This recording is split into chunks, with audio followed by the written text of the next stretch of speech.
네, 계속하겠습니다. 이제 28페이지에, 예, 현법 간론입니다. 이제 사기죄와 같은 재산죄입니다. 재산죄. 재산죄에서도 절도죄, 강도죄, 이런 것은 사실 기본 수업하고 모의고사 문제 풀면서 충분히 스스로 해결되죠. 해결되니까, 사기죄가 판례가 제일 많습니다. 사기죄. 예, 그래서 사기죄, 횡령, 배임과 같이 좀 어려운 거, 출제 가능한 최신 판례까지 넣어가지고, 예, 한번 정리하는 시간을 갖도록 하겠습니다. 그리고 거의 판례죠. 하슬 있을 리가 없고, 판례인데 쭉 보시면 별표가 있는 게 있고 없는 게 있습니다. 너무 연연해 하지 맙시다. 다 공부합시다. 다 공부하되. 물론 이제 경우에 따라 제가 이건 설명이 필요 없어서 넘어가는 경우도 있으면 대신 하다가 이건 안 봐도 됩니다. 하면 그것만 제거를 하면 되고, 별이 만약에 2개가 있다. 그러면 전화합의체 판결입니다. 별이 1개가 있는 것은 필수적으로 정리해야 되는 판례고, 별이 2개다 전화합의체 판결입니다. 예, 그럼 이제 바로 보겠습니다. 사기죄 조문 347조이랑 사람을 기망하여 재물 교부받거나 재산상 이익을 취득하면 10년 이하입니다. 이 항에서는 제3자로 하여금 취득하게 해도 되죠. 여기에 제3자 취득 규정이 되고 바로 주요 판례입니다. 그럼 양어로 1번 사기죄 개시인 재물 또는 재산상 이익입니다. 박스에 1번입니다. 채무자가 채권자에 대하여 소정 기일까지 돈을 지급할 의사나 능력이 없음에도 어떻게든 종전 채무의 변제기, 즉 돈을 갚을 날짜를 늦출 목적에서 어음을 발행 교부하는 겁니다. 이게 사기죄가 될까 이 문제입니다. 그렇죠. 사장님, 제가 지금 경영 상태가 좀 악화되는데 3개월 정도만 좀 밀어주세요 하고 그때 꼭 드리겠습니다 하고 그 지급을 담보하기 위해서 어음을, 약속어음을 발행해서 주는 겁니다. 이거 사기죄가 될까? 사기죄가 되기 위해서는 사람을 기망하여 재물 또는 재산상 이익을 취득해야 됩니다. 이거 재산상 이익을 취득한 거 있나요? 있습니다. 해설 봅니다. 신비다음부터 사기죄에서 채무 이행을 3개월 정도 연기받는 것도 재산상 이익이 됩니다. 채무 이행의 유예를 받는 것도 재산상 이익입니다. 그냥 간단히 말씀드리면 오늘 줘야 될 돈을 3개월 정도 더 뒤로 미루죠. 어떤 재산상 이익입니까? 그냥 이런 까지 설명할 필요 없는데 편하게 들어줘. 왜냐면 원래 여기가 변색입니다. 이때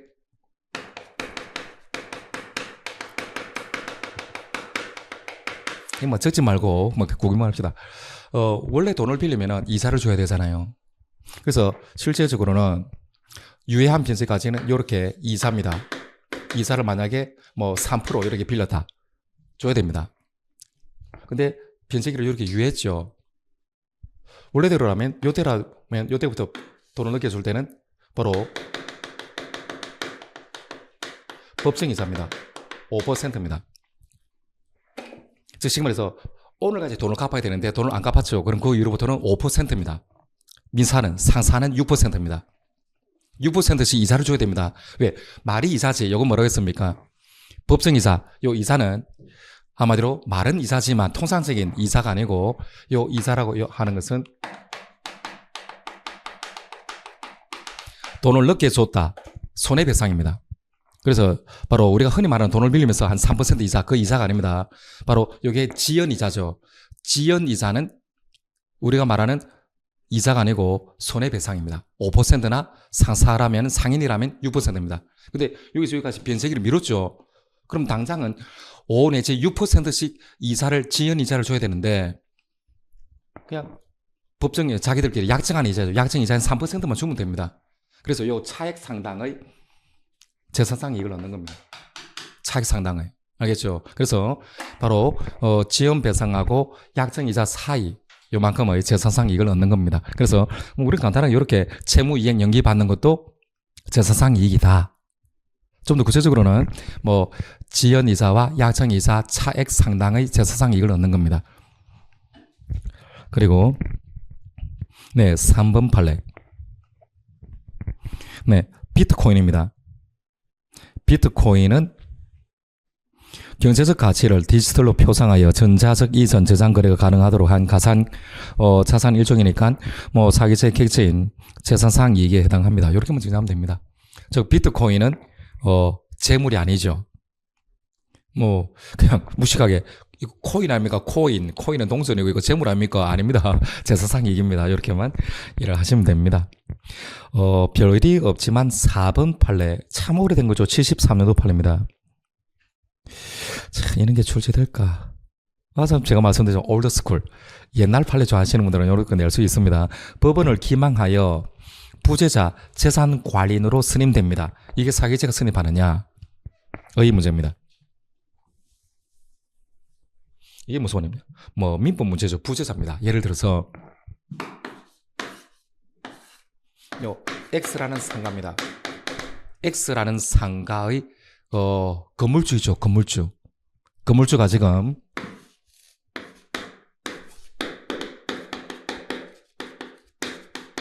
비행기 타고 친구들하고 브라질로 아마존강으로 낚시를 갑니다. 낚시 갑니다. 돈이 워낙 많으니까. 그리고 실종됩니다. 실종됩니다. 어디 있는지 모릅니다. 비행기 추락했는지 아나콘다 뱃속으로 들어갔는지. 그러니까 얘가 실종됩니다. 부재자입니다. 그럼 문제는 아니 이 상가를 관리를 해줘야 되잖아요. 그렇죠. 여기 임차인들이 있죠. 임차인들이 어떻게든 보증금도 돌려받아야 되고 좀 뭔가 고장난 부분이 있으면 수리를 해줘야 됩니다. 근데 얘가 실종되어서 부재자입니다. 그러면 예, 부재자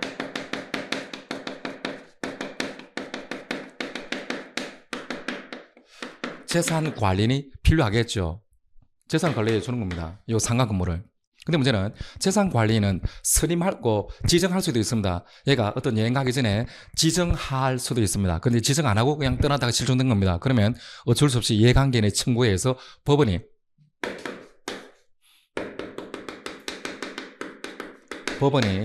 얘를 선임을 해주는 겁니다. 선임되는 겁니다. 지정이 아니고. 근데 이제 문제는 갑은 결격사고 있습니다. 재산관리인 결격자입니다. 결격자입니다. 재산관리인이 될 수 없는 사람입니다. 왜? 얘가 저 부재자의 삼촌인데 예를 들어 이런 경우 있죠. 이 상가 건물에 대한 소유권 분쟁이 있다든지 야 이건 내 거야. 아니 삼촌 이거 제가 상속받은 겁니다. 이렇게 서로 분쟁이 있을 수 있죠. 근데 만약에 얘를 이와 같은 결격사고가 있는데 얘를 재산관리인으로 선임하면 어떻게 됩니까? 얘한테 마이너스 되고 자기한테 플러스가 되는 이해상반 행위를 할 수 있잖아요.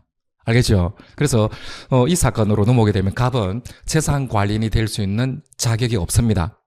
결격자인데도 법원을 기망해가지고 재산관리인으로 선임이 되어버립니다.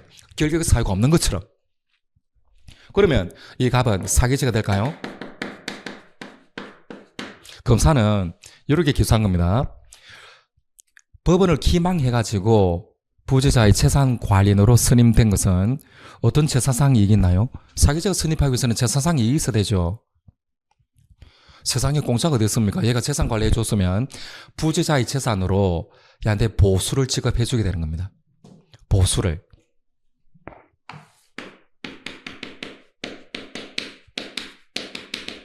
보수. 그래서 검사가 이렇게 생각한 겁니다. 결격 사유가 있음에도 이를 숨기고 재산관리인으로 선임된 것은 부재자의 재산으로부터 보수 지급 청구권입니다. 보수를 받을 수 있는 재산상 이익을 취득한 것 아니냐. 그래서 사기죄로 기소하게 된 겁니다. 알겠죠? 답을 볼까요? 뭐라 나와 있습니까? 어떤 재산권이나 재산상 이익을 얻은 것이다 라고 볼 수 없다. 화살표 사기죄 불성립합니다. 이거 사기죄 안 됩니다. 그리고 자세한 설명은 없습니다. 그래서 이렇게 이해하면 됩니다. 워낙 오래된 판례이긴 하고 이건 사기죄가 안 됩니다. 왜냐하면 참고로 답은 민법에서 줍니다. 얘가 재산관리인으로 선임되면 바로 보수 지급 청구권이 발생되는 게 아닙니다. 즉 보수를 지급하는 부분에 대해서는 법원이 별도의 보수 지급 결정을 해야만 됩니다. 별도의 절차가 있습니다. 경우에 따라서는 오히려 갑이 부재자의 재산을 경도하게 하고 또 무너뜨리고 오히려 마이너스를 입히는 경우이죠. 그럼 얘는 아예 보수를 못 받고 손해배상을 해야 되는 경우도 있습니다. 또는 경우에 따라서는 배임죄로 처벌될 수도 있습니다. 알겠죠? 다시 재산관리인으로 선임된 것만 가지고 바로 보수지급 청구권이 발생되는 게 아니고 그 이후에 별도의 법원의 보수지급 결정이 있어야지만 돈을 받을 수 있는 권리가 발생하게 됩니다. 알겠죠? 따라서 재산관리인으로 선임된 것만 가지고는 바로 재산상 이득을 취득했다라고 단정할 수는 없습니다. 그래서 이게 사기죄에 성립하지는 않습니다. 네, 이제 6번 판례 보겠습니다. 네, 주유소 운영자가 농어민에게 조세 특례 제한법에 정한 면세유, 세금이 면세되는 면세유를 공급한 것처럼 위조한 면세유류 공급 확인서로 정유회사를 기망하여 면세유를 공급받음으로써 면세유와 정상유의 가격 차이 상당의 이득을 취득합니다. 이게 사기죄가 되겠는가? 네, 여러분들 이제 휘발유라든지 경유, 등유 세금이 한 절반이죠. 휘발유가 리터당 2,000원이면 한 1,000원 정도가 세금이 됩니다. 그렇죠. 여러분들이 차를 몰고 다니면 애국하는 겁니다.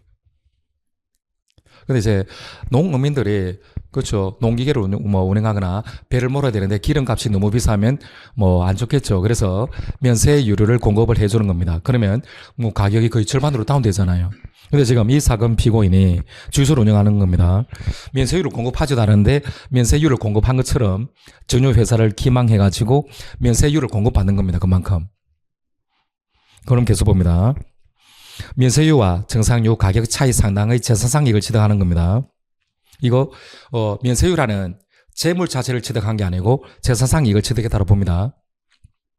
한 경우 그 다음 키워드 보시면 정유회사에 대하여 사기죄를 구성하는 변론입니다. 정유회사에 대해서는 사기죄가 성립할 수 있습니다. 왜? 정유회사에서는 요놈이 면세유를 공급하지 않았다. 그걸 알았더라면 싼 가격으로 면세유를 걔한테 공급하지 않았을 겁니다. 그래서 정유회사에 대한 관계에서는 사기죄가 성립할 수는 있습니다. 근데 문제는 이 판례가 출제가 잘 되는 이유는 바로 세금 포탈한 것 아니냐. 국가나 지자체에 대한 사기죄가 되겠는가. 이게 다투진 겁니다. 국가나 지자체에 대해서. 예, 그럼 봅시다. 예를 봅니다. 기망행위에서 조세를 포탈하거나 여기 이제 출제가 잘 되죠, 오히려. 그래서 이걸 한번 정리합시다. 가로 열고, 신표다음부터 가로 열고, 기망행위에서 조세를 포탈하거나 조세의 환급 공제받은 경우에는 조세범 처벌법에서 이러한 행위를 처벌하는 규정을 별도로 두고 있을 뿐만 아니라 조세를 강제적으로 징수하는 국가 또는 지자체의 직접적인 권력작용을 사기죄 보호법익인 재산권과 동일하게 평가할 수 없는 것이므로 조세범 처벌법 위반죄가 성립하면 변론으로 하더라도 형법상 국가 또는 지자체에 대한 사기죄는 성립하지 않는다. 화살표. 그래서 국가 또는 지자체에 대한 관계에서 사기죄 불성립 가로 닫고 이걸 정리를 해둡시다. 요 뒷부분으로 출제가 잘 됩니다. 그래서 기망을 통해서 조세를 포탈, 공제 환급받은 경우 적어도 국가 또는 지자체에 대한 사기죄는 성립하진 않습니다. 사기죄는 성립하지 않는다는 겁니다. 조세범 처벌법 위반죄로 별도로 다 처벌합니다. 그리고 조세는 권력작용이다. 그건 알고 계시죠? 권력작용이 뭡니까? 바로 어느 일방 당사자가 우월한 집에서 일방적으로 가는 거, 이게 조세입니다. 권력작용이 됩니다. 근데 사기죄는 어떤 경우입니까?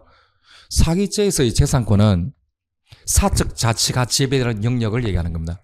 사적 자치라고 하는 것은 계약 체결의 자유, 상대방 결정의 자유, 계약 내용 결정의 자유를 보하는 겁니다. 그래서 사기죄의 재산권은 적어도 사적 자치가 지배되는 영역이지 한마디로 비권력입니다. 비권력은 대등 당사자고 상호 협의하에 이루어지는 것을 얘기하는 겁니다. 요거, 요 정도 정리합시다. 요 정도 정리하면 되고. 그 다음, 그래서 방금 머릿속에 넣어놨죠. 조세를 포탈 공제 환급 받는 것은 적어도 국가나 지자체에 대한 사기죄는 안 됩니다. 그리고 요즘에 출제가 더 잘 되는 판례가 오른쪽 페이지 맨 위에 7번입니다. 똑같은 맥락입니다. 피고인이 담당 공무원을 기망하여 납부해야 되는 의무가 있는 농지보전 부담금을 기망을 통해서 면세받습니다. 화살표 끝에 사기죄 안 됩니다. 사기죄 안 됩니다. 왜? 농지보전 부담금도 일종의 조세라고 보면 됩니다. 조세. 그래서 해설 볼까요?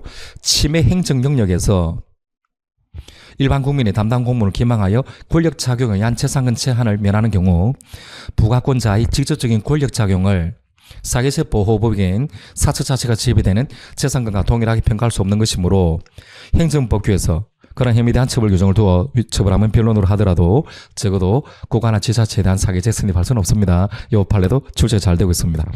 제 양가로 이번에 실행 혐의로서의 기망입니다. 기망. 네, 1번. 이건 기본소에도 쭉 본 거죠. 한번 읽어볼까요? 사기죄 요건으로서 기망은 널리 재산상 거래관계에서 스스로 지켜야 될 신의와 성실의 의무를 저버리는 모든 적극적 또는 소극적 행위. 소극적 행위가 뭡니까? 부작위에 의한 기망이죠. 신의 성실의 원칙에 비추어 바로 이 사건 건물이 경매가 진행 중이다라는 것을 알려줘야 되는데 알려주지 않는 거. 이게 소극적 행위를 말합니다. 부작입니다. 그 다음 밑줄 보시면 반드시 법률 행위의 중요 부분에 관한 것임을 요하지 않고 상대방을 착오에 빠지게 하여 혐의자가 희망하는 재산적 처분 행위를 하도록 하기 위한 판단의 기소 사실에 가는 것이면 충분하다. 이것도 기본세도 보긴 보죠. 이거 좀 길어 보이지만 판단의 기소 사실에 관한 것, 이걸 밑줄 끊으면 되죠. 다 위협해 놓고 판단의 기소 사실에 관한 것이면 충분합니다. 그리고 간단한 예를 들면 뭐가 됩니까? 여러분들이 광화도에 전원주택을 지기 위해서 나중에 전원 퇴임한 다음에 한 2,000평 정도 되는 땅을 이제 한 4억 정도 주고 구입합니다. 그리고 부동산 중개업자하고 토지 매도인에게 물어보면 여기 집을 지을 수 있죠? 라고 하니까 여기 지금 저 북한도 저기 보이고 여기 집을 지을 수 있습니다. 정말 석양이 멋집니다. 그래가지고 집을 지기 위해서 이 토지를 산다라고 하는 것을 매도인이 다 압니다. 그렇게 해가지고 여러분들은 장관같이 지급하고 여러분 명의로 소유권 이전 등기했습니다. 소유권 취득했습니다. 등기를 마침으로써. 근데 문제는 여기에는 전원주택을 지을 수 없는 땅입니다. 그런데 매도인하고 중개업자가 알면서도 그걸 숨긴 겁니다. 이거 사기죄가 되나요? 변호인은 이렇게 주장하죠. 이건 사기죄가 안 된다. 왜? 아니 부동산 매매에서 제일 중요한 게 뭡니까? 매매라는 법률 행위에서 제일 중요한 것은 매수인은 목적물의 소유권을 취득하는 것 아니냐. 따라서 토지 소유권을 취득하는 데는 아무런 문제가 없는 것 아니냐. 그래서 이건 사기죄가 안 된다는 겁니다. 아니죠. 사기죄 성립하죠. 왜? 비록 소유권을 취득할 수 있다 하더라도 여기에 집을 지을 수 없다는 사실을 알았더라면 토지를 매수하지 않았을 겁니다. 이런 게 민법상 동기의 착오를 걔들이 불러일으킨 겁니다. 왜? 동기에 대한 착오를 불러일으킨 겁니다. 이게 우리 형법적으로는 방금 밑줄처럼 보이는 거잖아요. 밑줄 다시 봅니다. 반드시 법률 행위 중요 부분에 관한 것, 즉 소유권을 취득한다 하더라도 그게 요하지 않고 비록 소유권을 취득할 수 있다 하더라도 상대방을 착오에 빠지게 하여 행위자가 희망하는 재산적 처분 행위를 하도록 하기 위한 판단의 기소 사실입니다. 판단의 기소 사실, 이 토지에 집을 지을 수 있다. 이런 겁니다. 이게 민법의 동기 착오를 얘기하는 겁니다. 이거 기본적인 내용이니까. 그 다음 2번입니다. 용도를 속이고 돈을 빌린 경우입니다. 그럼 만일 진정한 용도를 고지했더라면 상대방이 빌려주지 않았을 것이다. 그럼 기망이 있는 겁니다. 사람은 기망하여 점을 교부받은 거니까 화살표, 사기죄 성립하고 간단한 건 간단하게 보겠습니다. 3번.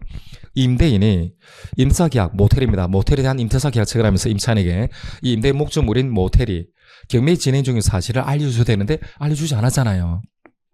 그러면 비록 임차인이 등기부를 확인 또는 열람하는 것이 가능하더라도 왜? 등기부를 보면 경매 개시 결정이 있으면 법원의 직권이나 촉탁에 서 등기부에다가 경매 개시 결정이 이루어집니다. 경매 개시 결정이 등기가 됩니다. 예고 등기로. 그런데 임차인이 아니 등기부를 확인해 보면 경매 개시 결정이 등기되어 있다 확인할 수 있는데 임차인에게 과실이 있다라고 주장합니다. 비록 임차인에게 과실이 있다 하더라도 임대인으로서는 목적물이 경매가 진행 중인 사실은 신의 성실의 원칙에 비추어 고지해줘야 되는 법률상의 자기 업무가 있습니다.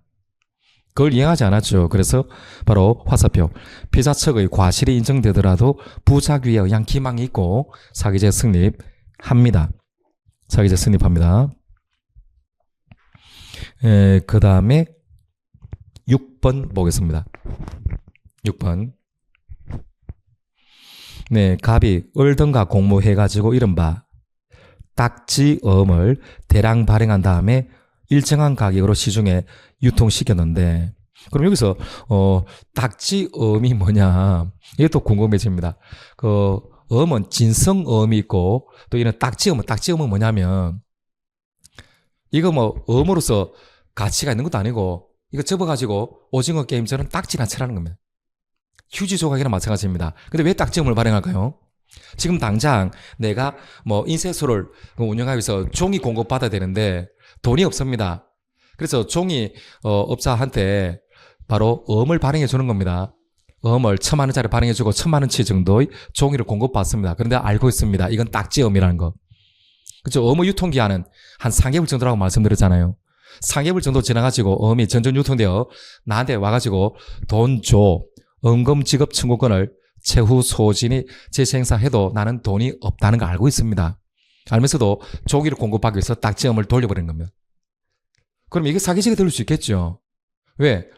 아니 이 종이 업자로서는 내가 종이를 공급하고 담보로 받는 이 엄이 휴지 조각에 불과하다 사정을 알았더라면 종이를 공급하지 않았을 겁니다. 그래서 딱지엄을 제공하고 재무를 받았을 때 사기죄가 될 수 있는 겁니다. 그럼 보겠습니다. 6번에서 갑이 얼등하고 공매해가지고 이른바 딱지엄입니다. 대란 발행한 다음에 일정한 가격으로 시중에 유통시켰는데 병등이 그중 일부를 취득하는 겁니다. 이러한 사실을 숨긴 채 피해자들에게 교부하여 엄을 좀 싸게 팔고 현금 받습니다. 엄 할인금을 받거나 바로 이걸 줘가지고 채무이행 유예까지 받는 겁니다. 이거 사기죄다. 이 판례가 대법원까지 간 이유는 병입니다. 갑하고 을은 처음에 공모했죠. 문제는 병은 처음부터 갑하고 을 사이에 딱지엄 유통하기로 공모했나요? 아니잖아요. 알겠죠? 이게 이 판례의 핵심 포인트입니다. 갑하고 을이 처음에는 공모했고 그 다음에 이제 유통되기 시작합니다. 그 이후에 병이 등장하는 겁니다. 병이 압니다. 저놈아들 저 발행한 이거 딱지엄 맞네 하고 이걸 자기가 취득해가지고 또 돌리는 겁니다. 그러면 이 판례의 핵심은 갑을하고 나중에 가담했던 병 사이에 사기죄 공모관계가 인정될까의 문제입니다. 인정됩니다. 인정됩니다. 볼까요? 해설 봅니다. 갑, 을 등 딱지엄 발행인 한 사람하고 그 다음에 이를 취득했던 병입니다. 병 등 딱지엄 취득자들 사이에 사기 범위에 대해서 공모관계가 성립했다라고 봅니다. 성립했다고 봅니다. 그래서 화수표 갑, 을, 병 등은 사기죄 공동전범이 성립합니다. 성립하게 됩니다. 그 다음 7번 채무자가 강제 집행을 승낙한 취지의 기재가 있는 약속엄 공정증서에 있어서 약속엄의 원인관계가 소멸했음에도 불구하고 약속엄 공정증서 정본을 소지하고 있음을 기화로 즉 핑계로 이를 근거로 하여 강제 집행했다. 사기죄 성립한다. 이렇게 되고 있습니다. 이거 무슨 말인지 알겠습니까? 대충 사기죄가 될 것 같죠, 느낌으로는. 그리고 여기서 강제 집행을 승낙한 취지 기재가 있는 약속엄 공정증서다. 이게 무슨 말이냐면 그냥 편하게 말씀드리겠습니다. 약속엄을 발행합니다. 그러면 이걸 받은 수취인은 좀 불안하죠. 내가 종이업자인데 저 인쇄소 사장한테 종이를 1,000만 원치 공급해주고 걔가 약속엄을 나한테 발행해 줍니다. 그런데 나중에 세월이 지나도 한 석 달 정도 지나도 인쇄업자가 1,000만 원을 안 준다. 불안하잖아요. 그럼 어떻게 하면 됩니까? 먼저 엄을 갖고 있기 때문에 바로 법원에 가서 엄금 즉 1,000만 원 엄금 지급 청구권을 행사합니다. 소송을 제기하는 겁니다. 엄금 지급 청구소를 제기하는 겁니다. 소송 제기해가지고 1심, 2심, 3심까지 가가지고 결국은 종이 공급업자가 선소 판결받고 확정되면 어떻게 되나요? 그 판결문을 집행권원으로 해가지고 강제 집행할 수 있는 권리 원천으로 해가지고 또 집행법원에다가 제출해가지고 인쇄업자의 부동산 이런 것을 압류해가지고 강제 집행하고 돈을 받아가는 겁니다. 매우 번거롭죠. 매우 번거롭잖아요. 본안소송 제기해야 되고 그 다음에 또 별도의 강제 집행 절차로 나가는 겁니다. 귀찮습니다. 몇 년이 걸릴지 모릅니다. 그러니까 이제 아예 처음부터 종이 공급업자는 이렇게 얘기하는 거죠. 당신 좀 불안해. 당신 돈 안 주면 나 어떻게 절차가 번거로우니까 나 종이 공급 못 해주겠어 라고 하니까 인쇄소업자 그렇게 그럼 사장님 그러면 아예 이 공증 받으러 갑시다. 공증인한테 가서 이 엄에다가 그리고 별도로 공증 썼습니다. 내가 만약에 야속어음금을 지급하지 않아 했을 때 간제 집행을 승낙합니다. 이게 집행 수락부입니다. 간제 집행을 수락하겠다. 집행 수락부 야속어음 공증 썼습니다. 집행 수락부 야속음 공증서서를 이렇게 자세해서 봤습니다. 이게 무슨 말인가요? 그러면 얘가 만약 돈 안 주죠. 어떻게 하면 됩니까? 굳이 법원에다가 엄금 지급 청구 소를 제기하지 않아도 됩니다. 바로 강제 집행하면 됩니다. 이게 집행 수락부 야속음 공증서서입니다. 근데 이걸 토대로 판례를 한번 읽어볼까요? 지금 7번 채무자가 간제 집행을 해도 된다. 본안 판결을 안 거치고 선악한 취지 기재가 있는 공증서서에서 그 야속음의 원인관계가 소멸됩니다. 이 말은 원인관계, 이 야속음을 발행하게 된 원인관계가 뭡니까? 종이에 대한 매매 계약이잖아요. 종이 공급. 근데 원인관계 소멸되다 이 말은 종이를 공급하고 난 다음에 보니까 이게 공급하고 나서 보니 이 종이가 뭐 못쓸 법하다 이런 식으로 매매 계약이 취소됩니다. 매매가 취소되면 엄을 돌려줘야 되잖아요. 담보로 받은 엄을 돌려줘야 됩니다. 근데 얘가 어떻게 나요? 매매 계약이, 즉 원인관계가 소멸해서 불구하고 야속음 공증증서 증보를 얘가 그대로 갖고 있음을 기화로 이를 근거로 법원에 가서 간제 집행을 해버립니다. 이건 사기죄가 성립합니다. 법원을 기망해가지고 재산상의 이익을 얻는 겁니다. 그래서 요거 사기죄 성립합니다. 그래서 여러분들 이제 재산세 공부하다 보면 사기죄 자체가 그런 건 아닙니다. 사기죄는 조문에 사람을 기망하여 재물을 교부 받으면 되니까. 근데 사기, 횡령, 배임 등이 어려운 건 뭡니까? 다른 민법, 상법이나 어음법과 같은 다른 실체법 때문에 결론이 달라질 수 있어서 좀 어렵게 느껴질 수밖에 없습니다. 그래서 뭐 이번 테마 강의를 통해서 한번 쭉 뭐 보는 거죠. 보는 겁니다. 그 다음 이제 8번입니다. 8번. 이 판례도 꼭 정리를 해둬야 될 것 같습니다. 이 판례에 대한 오해가 좀 있는 것 같기도 하고 오해가 있어서 그렇습니다. 일단 볼까요? 의료기관이 보험회사가 진료 수가를 삭감할 것을 미리 예상하고 허위로 과다하게 진료 수가를 청구해서 실제로 발생하지 않은 진료비까지 지급받습니다. 시간 통해서 보겠습니다.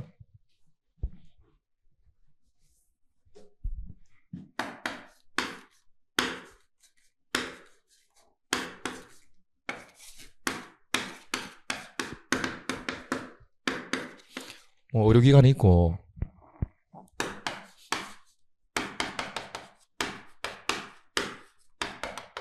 보험회사입니다. 그리고 뭐 환자입니다. 이 사람이 이제 피보험자입니다. 상해보험 등을 다 가입해놨겠죠. 그러면 의료기관이 얘를 진료합니다. 진료하고 나면 보험금을 받아야 됩니다. 이렇게 받아야 되는데 이제 이 병원 측에서는 항상 예상하고 있죠. 보험회사한테 돈 줘, 1억 줘 하면 보험회사가 알았어, 1억 바로 줄까요? 아니면 어떻게든 좀 깎으려고 할까요? 깎으려고 합니다. 왜? 보험회사 쪽에서도 보험수가 산정위원회 등이 있습니다. 허위로 막 갈아치고 하면 안 되니까. 그래서 얘들도 머리 쓰는 겁니다.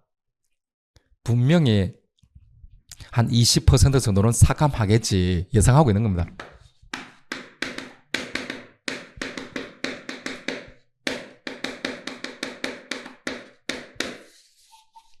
하고 이렇게 예상하면서 얘들이 받을 돈이 예를 들어 1억이라면 아예 처음부터 1억 2천을 청구하는 겁니다. 1억만 받을 생각으로 20% 삭감하게 이렇게 하는 겁니다. 그래서 보험회사에 이렇게 해가지고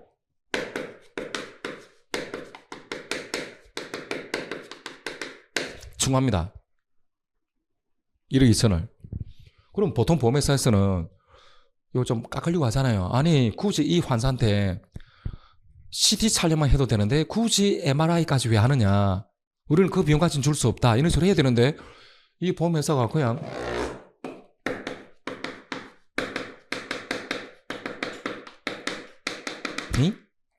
안 깎고 1억 2천을 주네 그냥. 그럼 사기죄가 될까? 사기죄는 됩니다.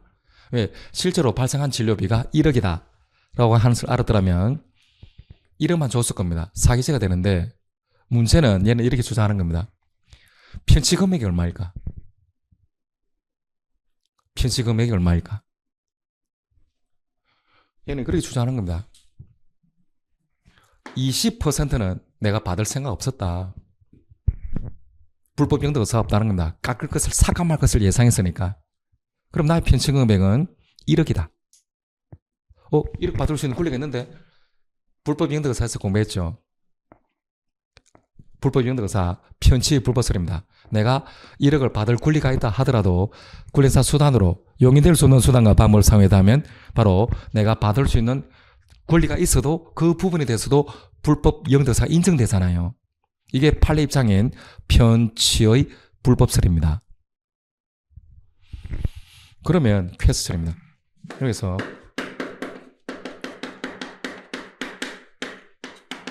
편취 금액은 얼마일까요?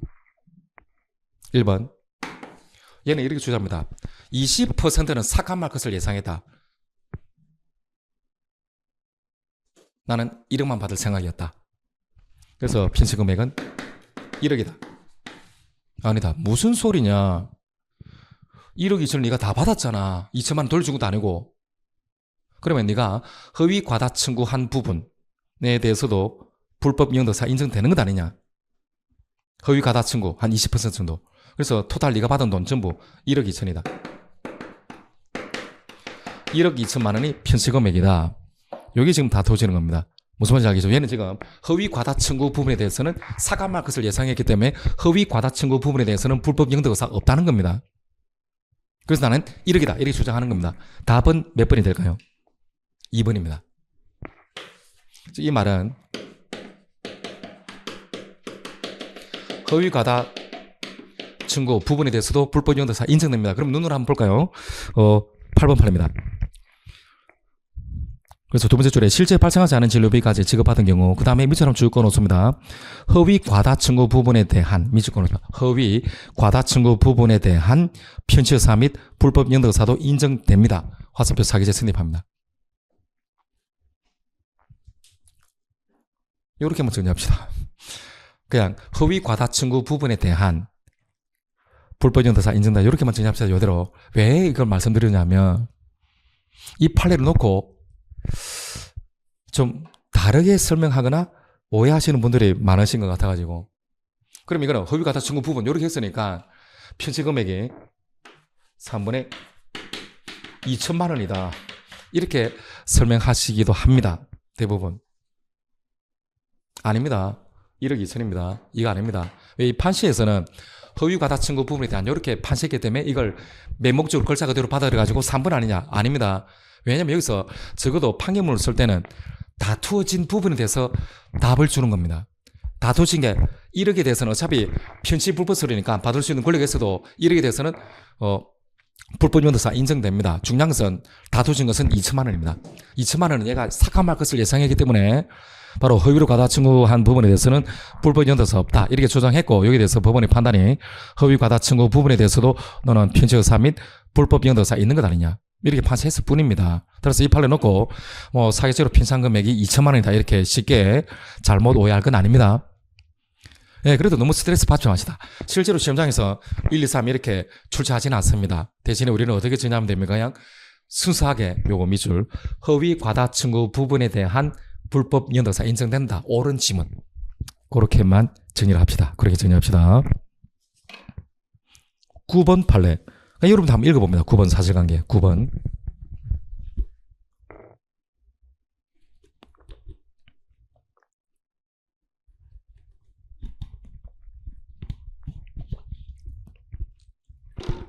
알겠죠. 막 무작위로 보내가지고 여러분 이런 데 당하면 안 됩니다. 뭐 공부한다고 외로워 죽겠는데 비가 오는 토요일 새벽 1시입니다. 조용하게 있는데 갑자기 오빠 뭐 해? 문자가 탁 뜹니다. 오. 탁 눌러보다가 이런 식으로 또 보고되고 하면 큰일 납니다. 이거 사기죄 성립합니다. 네. 10번입니다. 특정 질병을 앓고 있는 사람이 보험회사가 정한 약관에 그 질병에 대한 고지 의무를 규정하고 있음을 알면서도 이를 고지하지 않아요. 못된 짓 하고 있네요. 왜냐면 내가 암보험을 들려면 내가 만약 이미 간염이라든지 간경화 증세로 병원에 왔다 갔다 하고 있거나 간암이 이미 발명됐다. 그런 것은 보험회사에 먼저 알려주는 게 맞죠. 그게 상부상의 고지 의무입니다.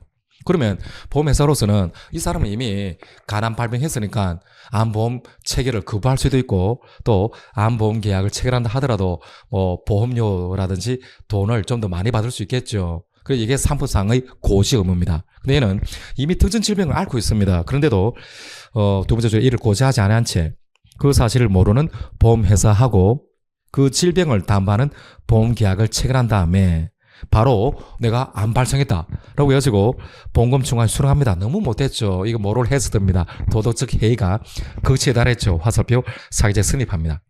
이미 공부하신 분들은 여기서 좀 더 깊게 들어가면 앞으로도 문제 풀려도 알겠지만 언제 사기죄 실행 차초가 인정됩니까? 보험금 줘라고 청구했을 때 아니면 보험계약 체결했을 때 보험계약 체결했을 때입니다. 이때는 보험계약 체결했을 때입니다. 두 번째 줄에 질병 담보하는 보험계약 딱 체결합니다. 이때 사기죄 실행 차초 인정해버립니다. 너무 못했잖아요. 이때는 보험계약 체결했을 때 사기죄 실행 차초를 인정해버립니다.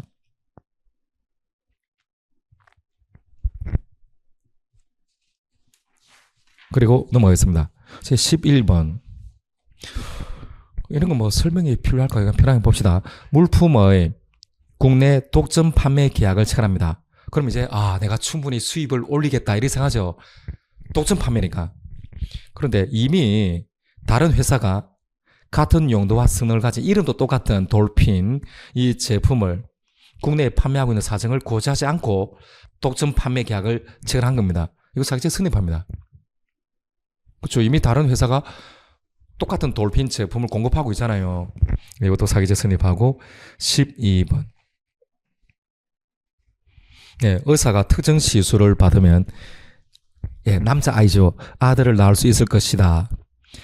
는 착오에 빠져있는 피해 여성들에게 그 시술의 효과와 원리에 관하여 사실대로 고지하지 아니한 채 아들을 낳을 수 있는 시술인 것처럼 가정하여 1년의 시술, 처방을 행하고 돈을 받습니다. 화살표 사기죄 성립합니다. 이거는 뭔가요? 작위에 의한 기망입니까? 부작위에 의한 기망입니까? 이미 이 병원에 찾아오는 여성들이 착오에 빠져 있잖아요.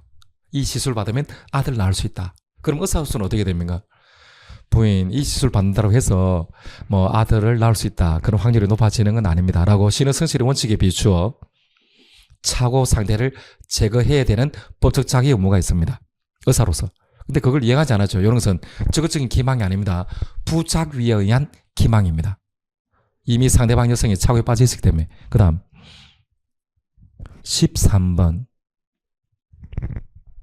네, 사채업자가 돈을 빌리려고 하는 대출 희망자로부터 대출을 의뢰받은 다음 대출 희망자가 자동차의 실제 구입자가 아니어서 자동차 할부 금융의 대상이 되지 아니함에도 그가 실제로 자동차를 할부로 구입하는 것처럼 그 명의의 대출 신청서 등 관련 서류를 작성한 다음에 이를 할부 금융회사 무슨 캐피탈 있죠.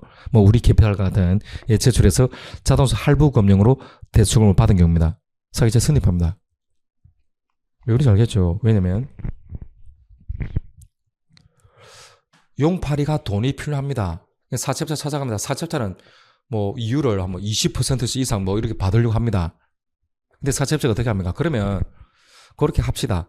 용팔씨 당신이 자동차를 구입하는 것처럼 해가지고 우리 캐피탈과 같은 자동차 할부 금융 회사로부터 돈을 빌리면 적어도 이율이 20%가 아니고 한 5%, 6% 이렇게 좀 낮을 수도 있잖아요. 물론 그보다 더 높겠지만 그래도 사채업자보다는 낫습니다. 그래서 돈을 빌리자라고 해가지고 용팔이가 그게 낫겠다 이렇게 한 겁니다. 그럼 중요한 것은 할부 금융 회사가 피해자가 되겠죠. 왜? 할부 금융 회사로서는 용팔이가 실제로 자동차를 구입하려고 하는 게 아니다 라고 하는 사정을 알았더라면 바로 자동차 할부 금융 대출을 하지 않았을 겁니다. 자동차 할부 금융 회사에 대한 사기죄가 성립합니다. 이런 것은 어렵진 않죠. 14번입니다.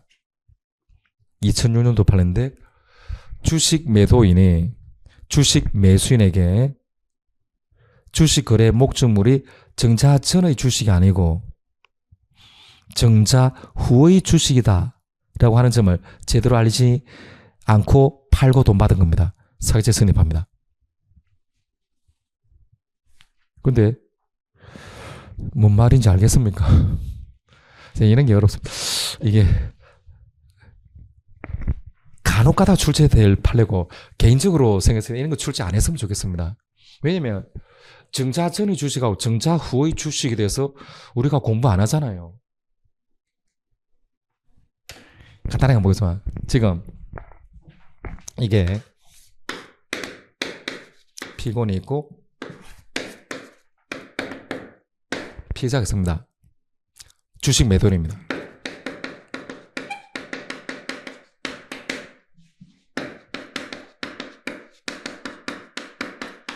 스트레스 받지 말고 그냥 편하게 한번 구경만 합니다. 출제 확률이 높은 판례는 아닙니다. 아마 간혹 가다가 나올 판례입니다. 을이값하고 주식 매매 계약 체결하고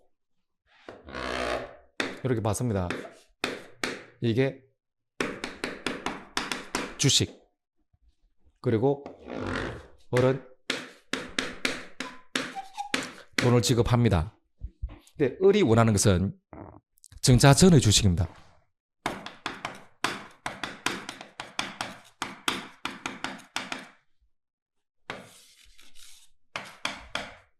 그런데 알고 보니까 갑이 을에게 매도했던 이것은 정자 후의 주식입니다.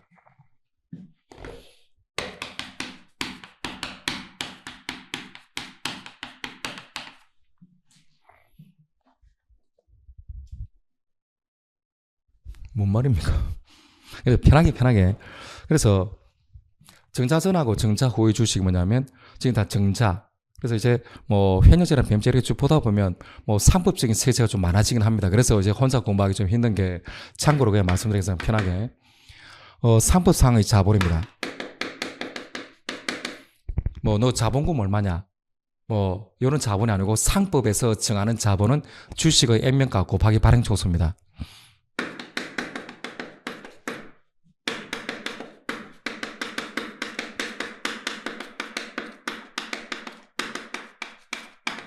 이게 상법상의 자본이고 그러면 뭐 주권이죠.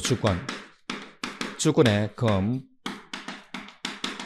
1심 만원점 그래가지고 뭐 주식회사 어심 뭐 대비세로 적됩니다. 그러면 이 액면가는 10만 원이잖아요. 이게 물론 거래될 때 주식회사 어심이 망하기 시작하면 경우에 따라서 1원으로 거래되기도 하고 잘 나가면 액면가는 10만 원이지만 40만 원이 거래될 수도 있죠. 근데 이제 상부상의 자본은 액면가 곱하기 발행초수입니다. 즉 1십만 원짜리 주식을 1000만 주 발행하면 1십 곱하기 1000 이게 이 회사 자본이 됩니다. 이 자본은 항상 유지하도록. 근데 문제는 즉 자본이 증가된다. 이게 정자죠. 자본을 증가하는 방법은 뭐가 있습니까? 액면가를 높이든지 발행초수를 높이면 됩니다. 근데 가장 간단한 방법은 발행초수를 높이면 자본이 올라가잖아요. 정자입니다. 감자가 아니고. 그러면 정자하기 위해서는 신주를 발행하면 됩니다. 그렇죠? 신주를 발행하게 되면 주권이 더 많아지잖아요. 시중에. 그만큼 더 많은 돈이 들어오는 겁니다. 회사에. 신주 발행입니다. 근데 문제는 만약에 이렇게 하죠. 주식회사가 본질은 영리성을 본질로 합니다. 영리성을. 영리법인이 뭡니까?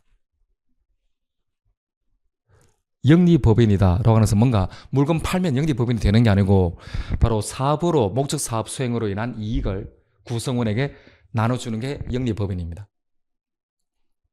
이익을 구성원에게 나눠주는 겁니다. 그러면 주식회사의 구성원은 주주죠. 주주에게 이익을 나눠준다. 이익배당이죠. 이익배당 이런 게 영리법인이 됩니다. 그러면 서울특별시는 영리법인입니까? 서울시가 운영해서 벌어들인 수익을 서울 시민들에게 돈으로 줍니까? 안 주잖아요. 비영리법인이 되는 겁니다. 그러면 주식회사 회사의 본질은 영리성을 본질로 하기 때문에 그러면 이런 식으로 회사가 예를 들어서 뭐 삼성전자가 막대한 뭐 영업이익을 올립니다. 그러면 주주들에게 분배해 줘야 됩니다. 분배하는 방법이 이렇게 신주를 발행해서 줄 수도 있습니다.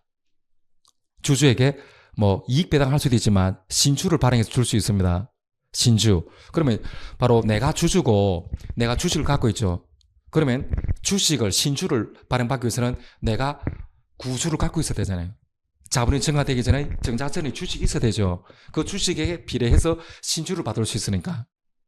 그래서 이거 봅시다. 이 정자전의 주식이 보통은 상법에서는 구주라고 합니다.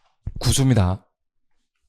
그러면 얘가 주식을 갖고 있으면 회사가 자본을 이제 증액할 때 신주를 얘한테 주게 됩니다. 그러면 얘가 원하는 건 뭡니까? 내가 정자전의 주식을 사겠다는 겁니다. 정자전은 이 말은 뭡니까? 얘는 내가 구입하는 이 주식이 정자전의 주식이니까 앞으로 이 회사가 이익 배당하면서 신주를 발행할 때 바로 나한테 신주가 오겠구나 기대하고 있겠죠. 한마디로 요 정자전의 주식은 어떤 좋은 권리가 있느냐면 신주 인수권이 붙어 있습니다.